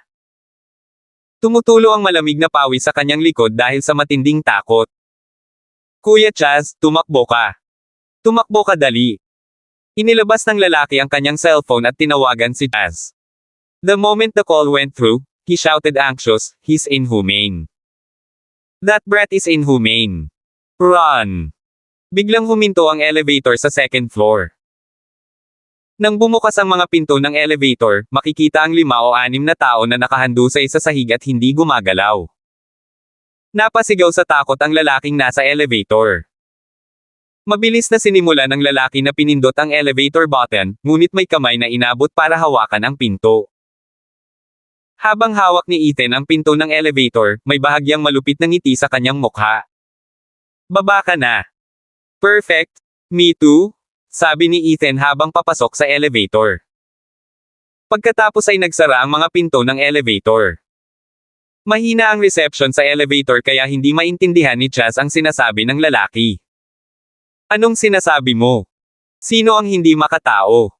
Si Ethan ba ay binugbog nila sa isang hindi makilalang pulpol? Nilinggan ni Chaz ang elevator na pababa na. Nanatili siyang nakaupo habang naka-cross legs habang tinitingnan ang oras sa kanyang napakataas na relo at malamig na tumawa. Masyadong mahaba ang 3 minuto. Pagkatapos ay bumukas ang pinto ng elevator. Ang mga silhwete ay lumipad na parang mga missile. Nang makitang malinaw ni Chaz, natarante siya. Isang subordinate ang tumawag sa kanya noon. Pero ngayon, umikot lang siya sa ere bago bumagsak ng husto sa lupa ng walang buhay. Napatayo siya at nanigas ang katawan niya habang kinakapos siya sa paghinga. May lumabas na lalaki sa elevator. Si Ethan yun. Kabanata 1093. Parang nanigas agad ang hangin. Walang magawang pinagmamasdan ni Chaz ang kanyang mga nasasakuan na bumagsak sa kanyang paanan, mukhang patay at hindi kumikibo. Maya-maya ay naglakad si Ethan papunta sa kanya. Oo. Pakiramdam ni Chaz ay parang nasa bibig niya ang puso niya habang patuloy siyang humihinga ng malalim. Anong nangyari? Paulit-ulit na umaalingaw-ngaw sa kanyang isipan ang pag-uusap sa telepono na katatapos lang niya sa kanyang mga nasasakupan, tumakbo ka. Hindi siya makatao. Agad nagamulo ang isip ni Chaz. Medyo nanunuyo ang lalamunan niya habang nakatingin kay Ethan, at maging ang paghinga niya ay bumibilis. Kaagad siyang umatras, ngunit nang matamaan niya ang sofa, bumagsak siya sa ibabaw nito. Sino? Sino ka? Halos maisip ni Chaz ang nangyayari sa itaas. Marahil ay wala ni isa sa kanyang daang tauhan ang naiwang nakatayo. Kahit na ang kanyang pinakamahusay na mga subordinate ay namatay sa kanyang harapan. Hindi umimik si Ethan. Sa mga mata na kasing kalma ng lawa, si Ethan ay pasimpleng naglakad at umupo sa tapat ni Chaz. Ibinaba ni Ethan ang ulo at nakita ang sigarilyo ni Chaz sa mesa. Magandang brand yan ng sigarilyo, sabi ni Ethan sabay tingin kay Chaz. Ngunit ang sabi ng aking asawa ay masama sa iyong kalusugan ang paninigarilyo, kaya dapat mong ihinto ka agad. Hindi naglakas loob na sumagot si Chaz. Matigas si Ethan kaya nakakatakot. Paulit-ulit na nagre-replay sa isip ni Chaz ang imahe ng pag-knockout niya sa Gray Bear sa 2 sipa lang. Dahil hindi siya natalo ni Ethan noong una, huminga ng malalim si Chaz at pinilit na kumalma. Sino? Sino ka? Tanong ni Chaz nang makaramdam siya ng kalmado, ngunit may hindi na itagong panginginig sa kanyang boses. Hindi mahalaga kung sino ako, sabi ni Ethan, umiling. Mas mahalaga kung sino ka. Hindi talaga maintindihan ni Chaz ang ibig sabihin ni Ethan. My people. Napalunok si Chaz at inisip kung anong sagot ang matatanggap niya kapag nagtanong siya. Ang kanyang pinagkakatiwalaang subordinate ay nakahiga sa kanyang paanan ngayon, kaya natatakot siyang huminga ng masyadong malakas. Napakahusay nilang lahat ngayon, sabi ni Ethan, gabi na. Hindi sila dapat magingay habang sinusubukan nating matulog. Naikuyom ng mahigpit ni Chaz ang kanyang mga kamao. Natalo na ba silang lahat? Hari ba ng Hades si Ethan? Natalo ba niya ang 100 katao? Ang kakayahang ito ay masyadong nakakatakot. Siyempre, hindi naglakas loob na magsalita si Chaz. Bigla niyang pinagsisihan ang pag-provoke kay Ethan. Sinadya niyang gamitin si Ethan bilang stepping stone para umangat sa mga ranggo at gusto niyang alisin si Ethan para mabuo ang kanyang reputasyon. Ito pala ay mas parang isang suicide mission. Sumandal si Chaz sa couch. Ang sino mang hindi alam kung ano ang nangyayari ay iisipin na siya ay napakalmado. Kahit na maraming kaguluhan ang kanyang naranasan sa kanyang buhay, nanginginig ang mga paa ni Chaz na para bang ito ang unang pagkakataon na nakaramdam siya ng sobrang takot sa posibilidad ng kamatayan. Hindi kita dapat pinuproblema, sabi ni Chaz pagkaraan ng ilang sandali, nagngangalit ang kanyang mga ngipin. Kung gusto mo akong patayin ngayon, sige na. Maling pa ang natapakan ni Chaz, at ito ang taong hindi niya kayang takutin. Nadamay si Chaz na malas. Hindi kita papatayin, mahinahong sabi ni Ethan, umiling-iling. Naparito ako upang hanapin ka, umaasa kang makakatulong. Biglang tumunog ang isip ni Chaz. Mali ba ang narinig niya kay Ethan? Pinatay ni Ethan ang mahigit 100 sa kanyang pinakamahusay na mga tauhan, ngunit narito siya, sinabing kailangan niya ng tulong. Siguradong nagbibiro siya. Sino ang naghahanap ng tulong tulad nito? Hindi naglakas loob na magsalita si Chaz. Natatakot siya na kahit nangako si Eth na hindi siya papatayin, baka masabugan ni Ethan ang utak niya ng direktang suntok anumang oras. Pakiramdam niya ay napaupo siya sa mga karayom at naramdaman niyang lumalawak ang bawat butas ng kanyang katawan. Pakiramdam niya ay mamamatay siya anumang oras. Kabanata 1094. May isang lugar na gusto kong puntahan sa South Island, sabi ni Ethan. Pero parang nasa kamay ni Thatch. Naningkit ang mga mata ni Chaz nang marinig ang salitang damong-damo. Anong lugar iyon? New Star Island, sabi ni Ethan. Kailangan ko ito pansamantala. Kailangan lang ba niyang gamitin ito pansamantala? Paano mo gustong tulungan kita? Medyo kumalma si Chaz matapos niyang maramdaman na hindi talaga siya papatayin ni Ethan. Alam kong gusto mong palitan si Thatch. Tumatanda na ang luma, at oras na para magretiro na siya, sabi ni Ethan na sinulyapan si Chaz. I can help you take over Thatch. And all you need to do is hand over Rising Star Island to me for a certain period of time. This deal is a sure win. What do you think? Hindi agad nakasagot si Chaz. Mukhang isang magandang deal, ngunit ang mga ganoong bagay ay karaniwang mas masama kaysa sa tila. Hindi siya tanga o nabulag ng kasakiman para sa isang mabilis na pera na hindi niya masabi na tiyak na malakas si Ethan para kunin ang New Star Island ng mag-isa. And judgment by Thatch's attitude, malamang gusto niyang iwasan ang conflict kay Ethan. Kaya bakit sinusubukan pa siyang lampasan ni Ethan? Hindi tanga si Chaz. Matapos niyang pag-isipang mabuti ng ilang sandali, hindi niya moari kung ano ang kahalagahan ng mga kinikilos ni Ethan. Are you trying to make me your puppet? Ito lang ang posibilidad na pumasok sa isip ni Chaz. It's not as complicated as you think. I'm not interested in a small place like South Island, sabi ni Ethan habang tumatayo. I don't want to stand out or attract trouble. Dapat ba tayong dalawa ang kumuha ng kailangan natin? Pagkatapos ay pinulot niya ang sigarilyo ni Chaz na nakapatong sa mesa at diretsyong itinapon sa malapit na basurahan. It's better to stop smoking, sabi ni Ethan bago tumalikod na umalis nang hindi lumilingon. Hinihintay ko ang magandang balita mo. Patuloy na umupo si Chaz doon nang hindi gumagalaw kahit na pumasok na si Ethan sa elevator. Nang makabalik si Ethan sa kanyang silid ng mahabang panahon ay huminga ng malalim si Chaz at iniunat ang kanyang kamay upang ilipat ang kanyang mga paa sa hirap. Manhid sila. Namamanhid ang mga panya sa takot kay Ethan.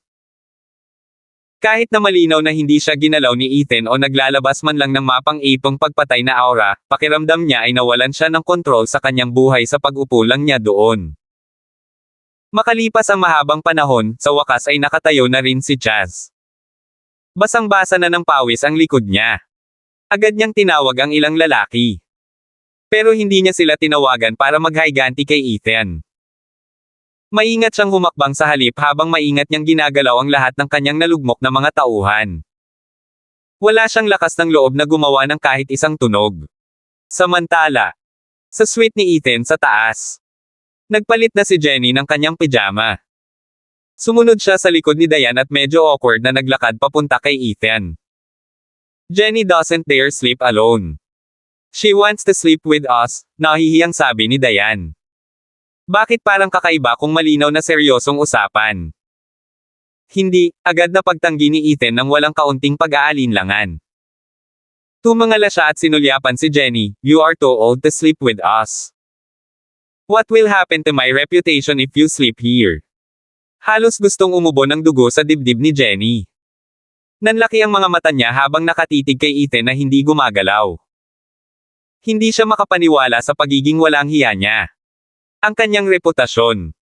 "Wife, you spoil him too much.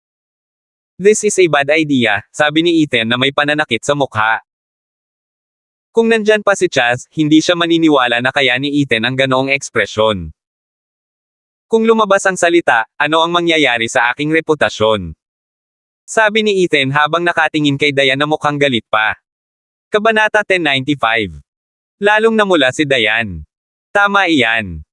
Kung may lumabas na balita, tiyak na masisira ang reputasyon ni Ethan. Ano ang sasabihin ng iba tungkol kay Ethan? Lilito ang mga chismis tungkol sa pagpapasal niya sa pamilya para matulog kasama hindi lang si Diane kundi pati si Jenny. Hindi niya hahayaang mangyari iyon sa kanya. Kung tutuusin, asawa niya. "Jenny, I don't think that's working," sabi ni Diane habang lumingon kay Jenny. "Sinabi ko sa iyo na ito ay isang masamang ideya." Bago niya natapos ang sasabihin ay winagiway ni Jenny ang kanyang kamay. "Diane, hindi na ako natatakot," patuloy na kaba ni Jenny. "I think your husband is the scariest person in the world. Compared with him, manilang ang ibang tao. Like, seryoso." Nasaksihan ni Jenny kung gaano kagaling si Ethan. Nakita na rin niya kung gaano kakapal ang balat ni Ethan. How dare he claim na sisirain ni Jenny ang reputasyon niya? Ang alamat ng Fairbanks ay hindi mananagot para sa kanyang karangalan. Kung may dumating pang kontrabida, mas gugustuhin niya na siya ang kasama nila. Tinalo nito ang galit niya sa bastos niya para sa kanyang bayaw na baka magka-gastritis siya at hindi makakain ng maayos bukas. Napatingin si Diane kay Jenny habang humihikab at bumalik sa kwarto niya. Pero medyo nag-aalala pa rin si Diane, kaya nagtanong siya, "Hubby, safe ba sa hotel kapag gabi?" "Oo, ligtas na," mahinahong sabi ni Ethan. Siyempre, ang hotel na ito ang pinakaligtas sa South Island ngayon. Napagtanto niya na may mga 12-dosenang lalaki ang nagbabantay sa labas. Walang nangahas na pumasok sa kanila. Nagunat si Ethan ng mga braso at humikab habang sinasabi, "Miss, gabi na. Maligo na tayo at matulog. Dahil unang araw ng honeymoon natin, mag-set off tayo ng fireworks para mag-celebrate." Hindi umimik si Diane. Namula siya hanggang sa bandang leeg niya habang nakababa ang ulo at sinundan si Ethan papasok ng kwarto. Umaalingaw-ngaw pa rin ang kulog habang tumitawid sa kalangitan at panandali ang naging araw ang gabi. Tuloy-tuloy ang ulan. Bumuhos ang ulan sa bubong ng bintana at walang tigil na hamampes dito. Magdamag na nakaupo si Chaz sa couch sa sala niya sa bahay habang umaagos ito. Ang kanyang mga mata ay namumula at namumula, habang ang mga bakas ng karahasan ay nagmula sa kanya. "Kuya Chaz, ang lalaking iyon ay nagpakita ng awa sa amin.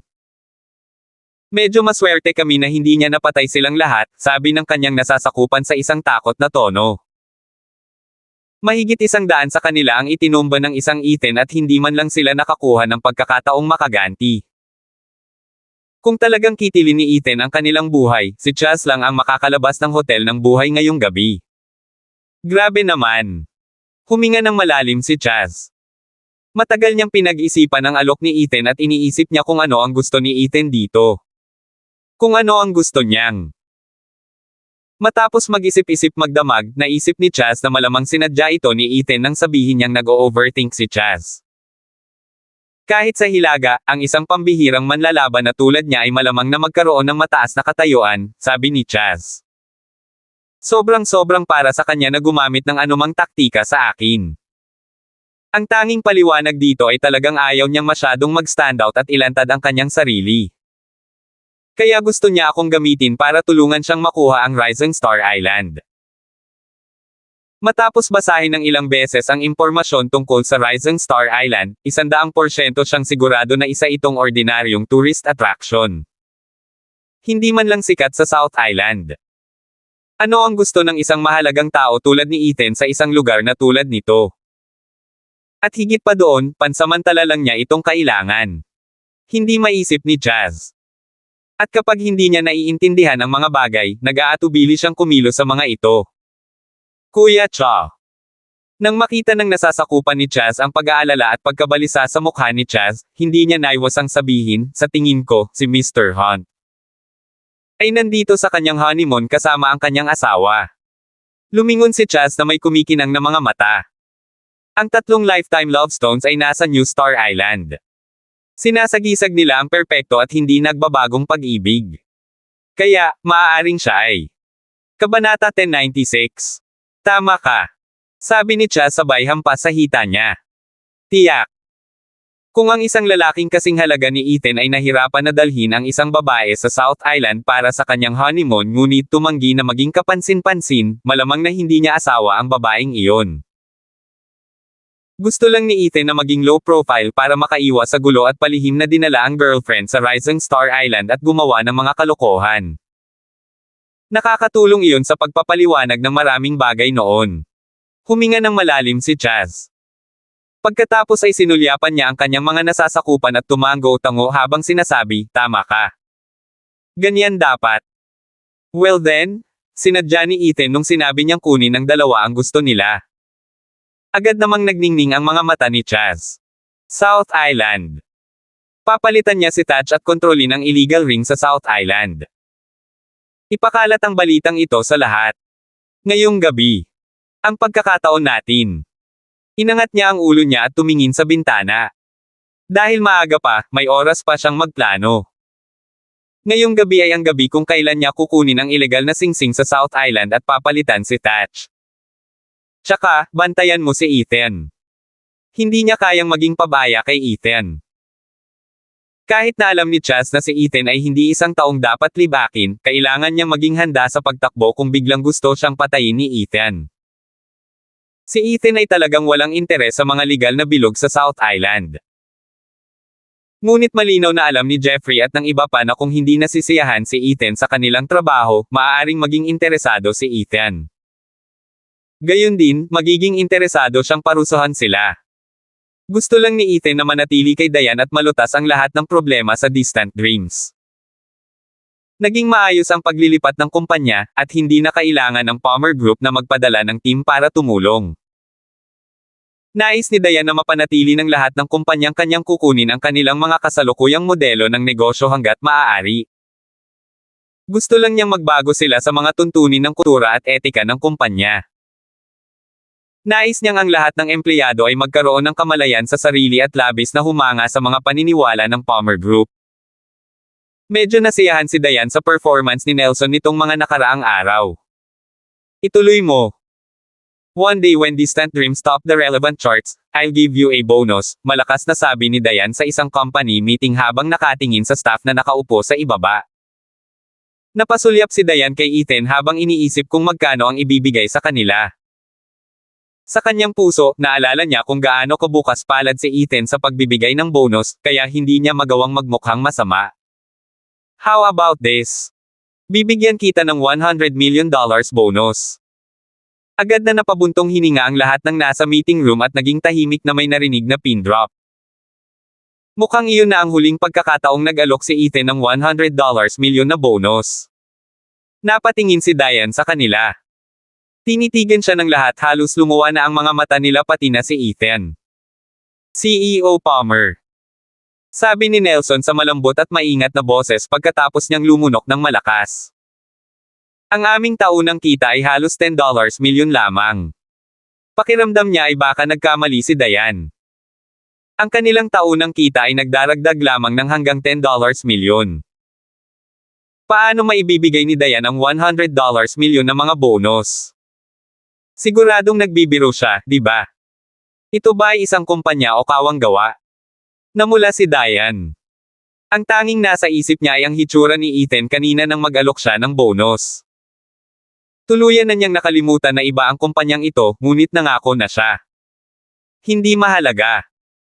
Nang makita ni Diane na tumango si Ethan, bigla siyang nakaramdam ng kumpiyansa, kaya kinawayan niya ang kanyang kamay at sinabing, hanggat nasa tuktok ka ng chart ng rekomendasyon, bibigyan kita ng $100 milyon na bonus. Ako, si Diane Palmer, ang totoo. Kabanata 1097. Ano ang ibig sabihin ng maging tiwala? Ito ay tiwala sa sarili. Ano ang ibig sabihin ng maging napakayaman? Ito ang ibig sabihin ng pagkakaroon ng malaking kayamanan. Natigilan si Nelson at lahat ng staff sa travel agency. Pakiramdam nila ay tinamaan sila ng kidlat, maliban sa walang itim na usok na lumalabas sa kanilang utak. Ngunit nanginginig ang kanilang mga katawan habang sila ay manhid. $100 milyon. Iyan ay $100 milyon ang pinag-uusapan nila dito. Kahit na ilang digit lang, masyadong impactful. Talaga bang sinasabi ni Diane na basta matugunan nila ang kanyang mga target, bibigyan niya sila ng $100 milyon na bonus? Salamat, CEO Palmer. Hindi ka namin pababayaan. Salamat, CEO Palmer. Susubukan namin ang aming makakaya at tiyak na makamit ang iyong target. Magtrabaho ng husto, lahat. Hindi namin mabibigo si CEO Palmer. Kinilig pa ang staff nang magsalita. Marami sa kanilang mga mata ang namula sa excitement. Nag-aalok si Diane ng $100 milyon. Damn, mayaman talaga ang Palmer Group. Napakaswerte nila na nabili ng isang kumpanya tulad ng Palmer Group. Isa pa, dapat ay marami silang nagawang kabutihan sa kanilang mga nakaraang buhay upang magkaroon ng magandang kapalaran na makatagpo ng gayong mapagbigay na amo. Ang lahat ng mga empleyado ay puno ng pagganyak. Para silang naging perpetual motion machine at hindi man lang nakaramdam ng pagod. Kapag bumalik sila sa trabaho, nagiging masigasig sila sa pagdadala ng kahusayan sa kanilang trabaho. Pagkalabas ni Diane ng opisina, lumingon siya kay Ethan at sinabing, kung may komento ka, diretso lang sa akin. Kitang-kita niya si Ethan na nagpipigil ng tawa at hindi naman siya seryoso. Mabuti, mataimtim na sabi ni Ethan, mayroon kang kaunting estilo ngayon. Ngumisi si Diane. Medyo kinakabahan pa siya sa loob. Bagamat medyo napakabilis niya nang magpasya siyang magbigay ng $100 milyon na bonus, hindi na siya makabalik sa kanyang sinabi dahil siya ang kanilang boss. Ngunit ang $100 milyon. Talagang napakalaking pera. Hobby sabi ni Diane, hila-hila ang kanyang mga salita. Hinawakan niya ang kamay ni Ethan at kinamayan ito habang nakatingin sa kanya ng may pananibik at nagtanong, masyado ba akong nag-aalok ng bonus? Sabihin mo sa akin ang totoo. Kung ito ay sobra, maaari kong itama ang aking sarili. Wala akong pakialam na mapahiya ang aking sarili. Wala lang, sabi ni Ethan, umiling-iling. Ang $100 milyon ay hindi pera. Natahimik si Diane. Ang $100 milyon ay literal na pocket change para kay Ethan. Mayroon ng $1 bilyon sa APR card na ginagamit sa pagbili ng mga pamilihan. Money makes the world go round. The South Island's tourism trade has been declining for years and everyone in the industry is not very enthusiastic.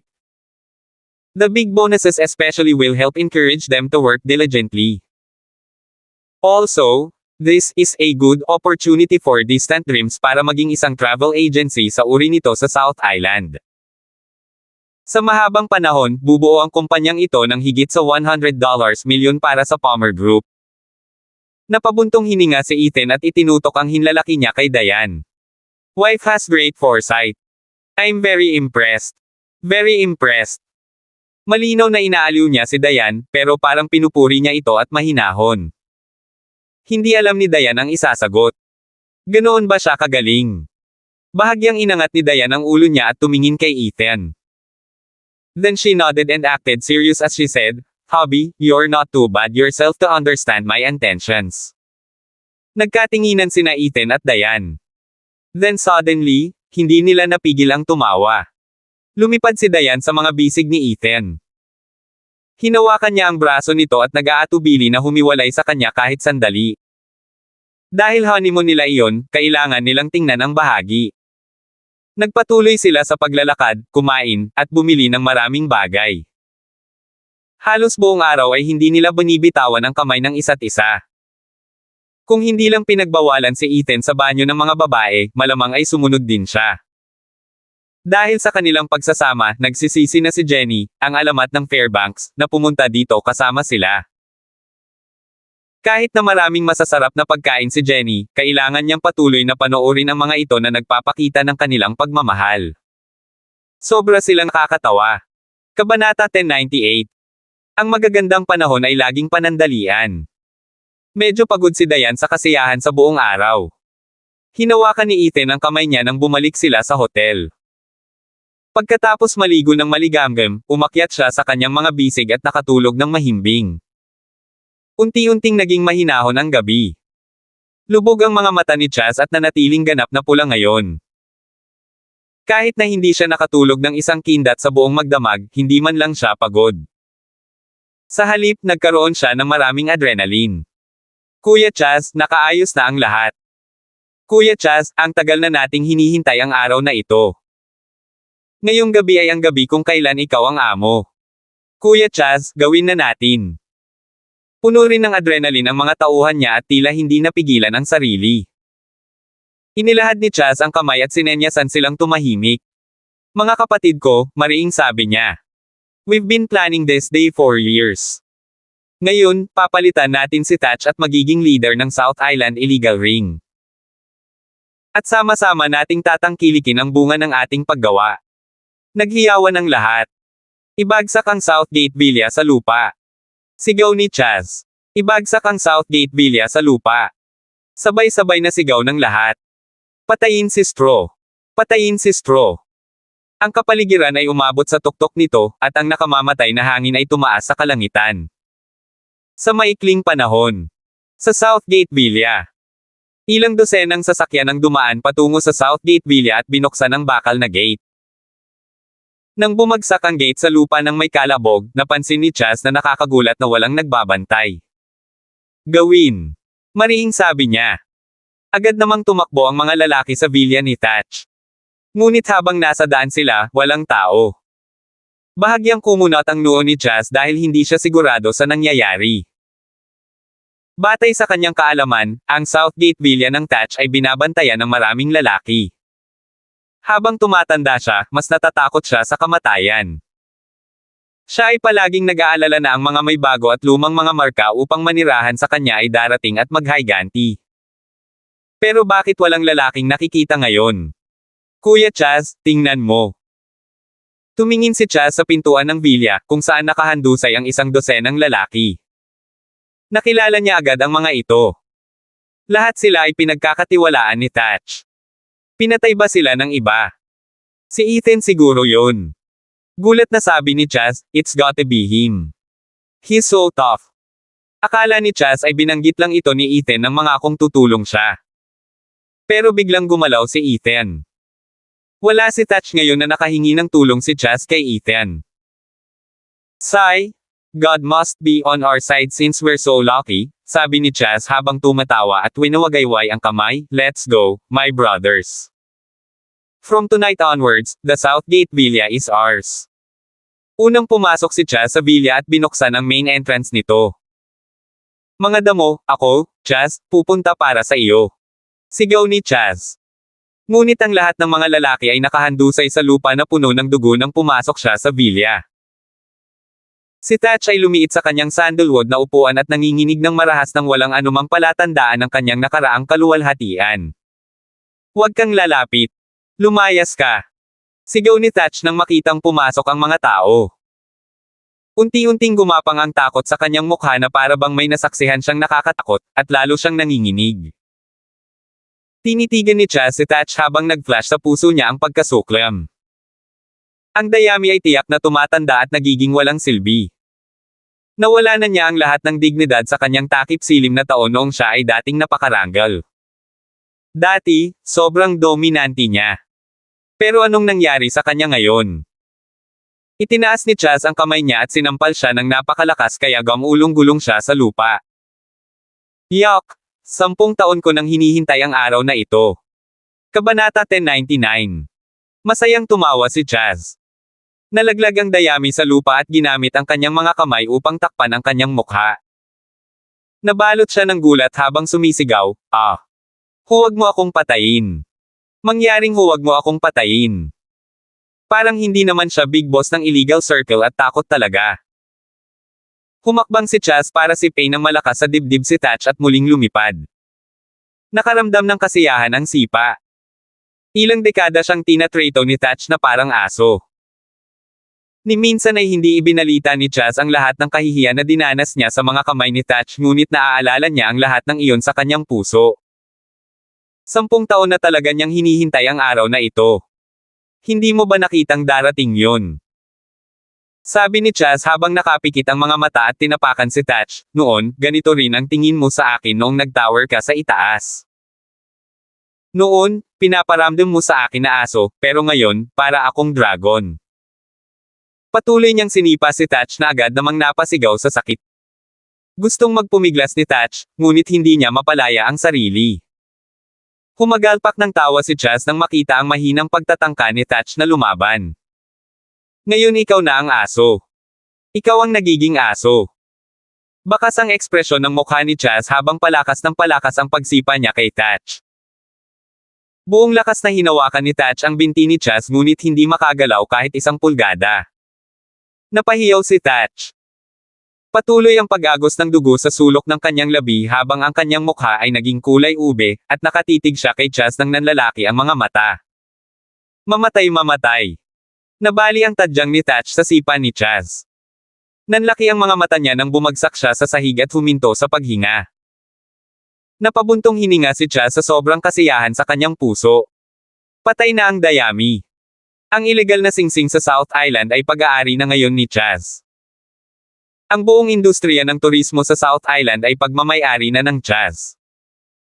"Drag him out," naiinis na sabi ni Chaz pagkatapos nitong huminga ng malalim para pakalmayan ang sarili at sumulyap kay Thatch, na mukhang kaawa-awang aso ngayon. Nakaramdam ng pananabik si Chaz habang nakatingin sa bakanteng Southgate Villa. Dumating sa wakas ang araw na ito. Umupo si Chaz sa isang sandalwood chair na ginawa ni Thatch. Halos maisip niya ang mga taong nakadapa sa harapan niya habang dahan-dahan niyang ipinikit ang kanyang mga mata. Biglang sumulpot sa isip ni Chaz ang mukha ni Ethan. Sumilay sa kanyang mga mata ang isang sawa ng puot habang nagmamadaling imulat ang kanyang mga mata.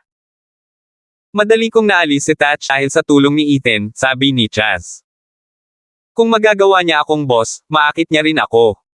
Likas sa tao ang maging gaaman." Nang siya ay naging pinuno, siya ay nag-aatubili na humiwalay sa titulo. Dahil hindi sila magkaibigan ni Ethan at nagkaroon pa ng mga alitan noon, hinding-hindi si Ethan ang same time na tutulungan si Chaz. Ngunit sa sandaling nagpa siya si Ethan na salakayin siya, imposibleng gumanti siya. "Big boss, tapos na tayong maglinis. Wala nang iba sa Southgate Villa," sabi ng subordinate niya. Nagpalit pa siya ng bati at diretsyong tinawag si Chaz na Big Boss. "Good," nakangiting sabi ni Chaz. "Mula ngayon, amin na ang Southgate Villa. Sabihin mo sa iba na welcome silang tumira sa mga bungalow sa labas." "Salamat, Big Boss." Tuwang-tuwa ang mga tauhan niya.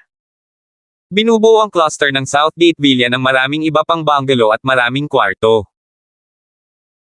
Kahit na ang bawat isa sa kanyang mga pinagkakatiwalaan ay kumuha ng isang silid para sa kanilang sarili, mayroon pa ring mga silid na natitira. Siguradong mahal ni Chaz ang kanyang mga anak. Noong siya ang amo, ibinahagi niya sa lahat ang mga bunga ng kanyang tagumpay. Hindi siya katulad ni Thatch, na lubos na makasarili. Kabanata 1100. Nilinis ni Chaz at ng kanyang mga tauhan ang Southgate Villa. Dahil hindi nagsasalita si Chaz na hindi na kailangang magtaas ng daliri para patayin si Thatch at ang kanyang mga tauhan, hindi rin ito binanggit ng kanyang mga tauhan. Parang may nauna sa nila at pinunasan lahat ng kalaban nila. Natakot si Thatch hanggang sa mamatay siya sa kamay ni Chaz. Ayusin lahat ng asset na ito sa isang araw at isantabi ang Rising Star Island, utos ni Chaz. Dahil may gusto itong islang ito, ibibigay natin. Dahil gusto ni Ethan ang New Star Island, handa si Chaz na ibigay ito sa kanya. Umaasa pa nga si Chaz na mananatili si Ethan sa isla magpakailanman. Ayaw niyang may nagbabanta sa kanyang posisyon. Kahit na takot siya sa lakas ni Ethan kanina, mas gusto niya ngayon. Siya ay isang taong hindi nasisiyahan at sakam. Pero hinding-hindi malalaman ni Chaz na ang kasakiman na ito ang papatay sa kanya balang araw. Ano ang ginagawa ng mga tao sa kanilang honeymoon? Marami pa silang pwedeng gawin bukod sa pagkain, pamimili, holding hands at pagkuha ng litrato. Maaari silang kumilos sa anumang salpok at gawin ang gusto nila. Si Ethan ay isang madaling pakisamahan, habang si Diane ay nakikinig sa lahat ng sinasabi niya. Dahil asawa niya ito, natural na pumayag siya sa lahat ng mga mungkahi nito. Bagong isla ng bituin. Tanong ni Jenny na agad na tumalon ng marinig ang lugar, nice place. Nice place. Ang kanyang mga mata ay kumikinang na parang 12 watt light bulbs. Alam mo ba, Diane? The love of 3 stones for life is on New Star Island. Sabi nila, ang mag-asawang nagmumura sa harap ng bato ay magkakatuluyan. Sinulyapan ni Diane si Jenny na may pagdududa sa puso. Ano ang 3 stones love for life? Parang fantasy iyon. Ngunit gumagana ba ito? Hobby, ihahatid mo ba ako dyan? Dahil si Ethan ang nagsuggest nito, hindi na pinansin ni Diane. Nang magsalita si Jenny tungkol sa 3 bato ng pag-ibig para sa buhay, parang interesante ito sa kanya. Stay together forever. Siyempre, gusto niyang makasama si Ethan habang buhay. Oo, dun tayo maglibang. Marami tayong pwedeng puntahan sa isla. Na-check ko na lahat, nakangiting sabi ni Ethan habang tumatango. Siyempre, marami ding masasarap na pagkain. Habang dinadala niya ang pagkain, hinawakan ni Jenny ang kamay ni Diane habang sinasabi, ang iyong highly skilled photographer ay matagal nang naghihintay sa araw na ito. Tinapik niya ang kanyang dibdib at sinabing, magtiwala ka sa akin, Diane. Tiyak na hindi ako kakain ng sobra. I mean, siguradong kukuha ako ng magagandang litrato sa inyong dalawa. Siyempre walang opinyon si Diane. Narinig niya lahat ng sinabi ni Ethan. Sarado ang Rising Star Island. Ngunit nagayo si Chaz ng cruise ship para dalhin si Ethan at ang iba pa. Sa ngayon, si Ethan at ang iba pa ang tanging bisita sa tourist attraction, Rising Star Island. Walang ibang pinapayagan dito. Medyo natuwa si Jenny. Nabook na ni Ethan ang buong isla. Maging ang mga simpleng nagbook ng buong sinehan ay magiging mga headline, ngunit si Ethan ang nagbook ng buong isla na ito. Dahil ito ay isang tourist attraction, tiyak na nagkakahalaga ito ng isang bomba. Sana ang future husband ko ay i-reserve din ang buong isla para sa akin. I'm sure it will be very romantic. I think it would be more meaningful if he treat you to all-you-can-eat buffet for a whole month, mahinahong sabi ni Ethan habang sinusulyapan siya. Isinakay niya ang lahat sa yate at dumiretso sa Rising Star Island. Mula sa malayo, pinagmamasdan ni Chaz si Ethan at ang iba pa na patungo sa Rising Star Island. Pagkatapos ay isang masakit at masamang ekspresyon ng pagpatay ang bumungad sa kanyang mukha. I'm sorry, pero gusto ko rin ang Rising Star Island. Ayokong ibigay, malamig na sabi ni Chaz. Kahit gaano ka pa katatag, makakalimutan mong umalis sa isla habang buhay. Salamat po at sinamahan nyo ako dito. God bless po sa lahat mga idol.